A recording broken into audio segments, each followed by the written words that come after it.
আজ হঠাৎ হসপিটালে কী জন্য এলাম, তো ভিডিওটা পুরো দেখলেই বুঝতে পারবে। তো হসপিটালে এসেই যেটা করতে হয়, এসেই প্রথমে টিকিট কাউন্টারে চলে গেলাম। তো এখান থেকে 2 টাকার টিকিট কেটে, তো দেখতেই পাচ্ছি অনেকটা ভিড় আছে। তো টিকিটটা আমার কাটা হয়ে গেল। তো এখন আমি যাব ডাক্তার দেখাতে। তো ডাক্তার দেখানো হয়ে গেল। তো কি হয়েছিল, আমার কিছুদিন আগে আমার বুকে আঘাত লেগেছিল, সেই কারণেই আজকে ডাক্তার দেখালাম। ডাক্তার দেখানোর পর আমাকে 23 নম্বর কাউন্টারে পাঠালো। ওখান থেকে আবার একটা টিকিট দিয়ে পাঠালো আমাকে এক্স রে কাউন্টারে। তো এইখানেই আমার এক্স রে হবে বুকের।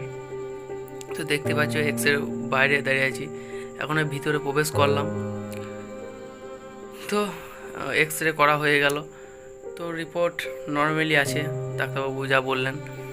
তো এরকম আরও অন্যান্য মিনি ব্লগ দেখার জন্য চ্যানেলটা সাবস্ক্রাইব করো। সবাই ভালো